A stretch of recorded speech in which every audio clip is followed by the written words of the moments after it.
ये धारा 356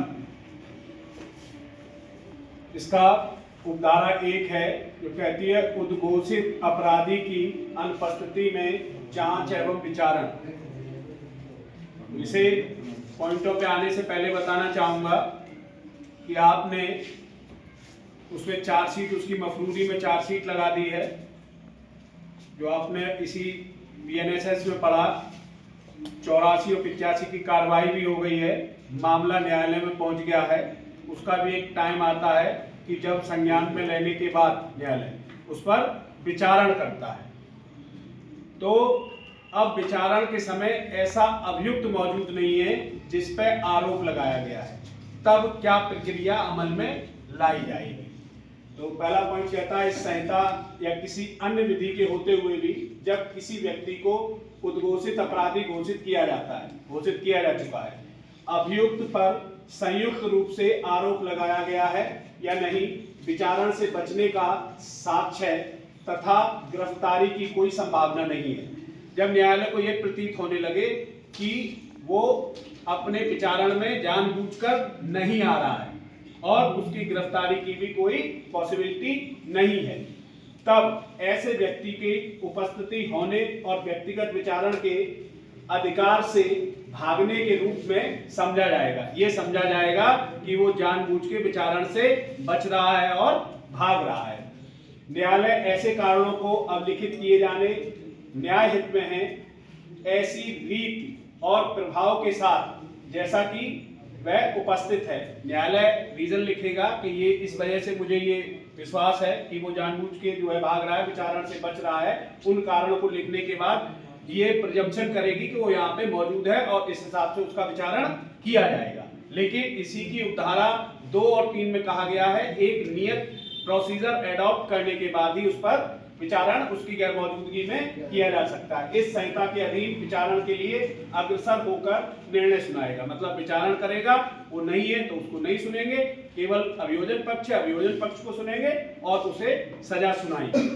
और जब भी गिरफ्तार होगा तब उसे उस सजा के अंतर्गत जेल भेज दिया जाएगा और वो वहां पे वो सजा काटेगा। परंतु न्यायालय तब तक विचारण प्रारंभ नहीं करेगा जब तक कि आरोप के विचारण की तिथि, मतलब जिस दिन आरोप पर विचारण किया जाना था और उसके 90 दिन उसका इंतजार करेगा। किसके अंतर्गत? जो उपधारा 2 और 3 में प्रक्रिया के अंतर्गत नहीं आता है, समाप्त हो जाएगी, तब फिर जो है एक तरफा विचारण किया जा सकता है। इसके अगली उपधारा 2 और 3 में बताया गया है कि न्यायालय इन 90 दिनों में क्या प्रक्रिया एडॉप्ट करेगा, क्या प्रोसीडिंग करेगा। तो न्यायालय आगे निम्न प्रक्रिया की कार्रवाई शुरू करेगा। तो कम से कम 30 दिन के अंतराल में 2 गिरफ्तारी वारंट जारी करेगा। मतलब एक तो जैसे आज विचारण की तिथि थी तो एक तो आज जारी कर दिया, फिर 30 दिन बाद एक और गिरफ्तारी एनबीडब्ल्यू जारी करेगा।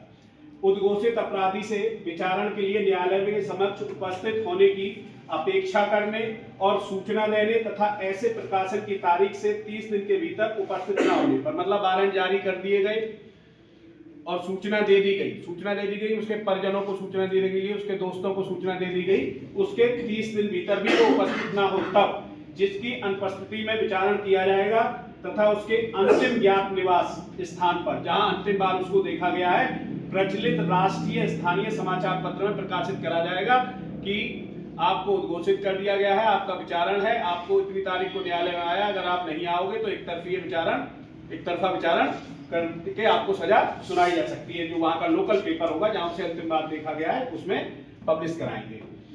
उद्घोषित अपराधी के नातेदार या मित्र यदि कोई हो, विचारण प्रारंभ होने से पूर्व में सूचना दी जाएगी। जैसे उसकी माँ है, बाप है, भाई है, उसका कोई खास दोस्त है, तो उनको बताया जाएगा कि नहीं आएंगे तो विचारण प्रारंभ कर दिया जाएगा। उसे गृह या निवास स्थान या वर्तमान या मूल स्थान के थाना पर विचारण प्रारंभ होने की सूचना चस्पा किया जाएगी। जहां उसे देखा गया है, जो उसके रहने की जगह थी, जो उसके किराए की जगह थी, उन सभी थाना क्षेत्रों में उसके सूचना को चिपकाया जाएगा। ये चिपकाते हैं ना, इन पे इतने हजार का इनाम घोषित, इन पे इतने हजार का, इस तरह सूचना चिपकाई जाएगी और उसके बाद ही विचारण किया जाएगा। एक तरफा विचारण करके उसे सजा सुनाई जाएगी। ये मतलब जब आप लोग को के साथ मिल ही नहीं रहा है तब क्या होगा, तो तब इसमें पैरवी कौन करती है? पुलिस। और निर्णय कौन लेता है? न्याय। समझ में आया? यस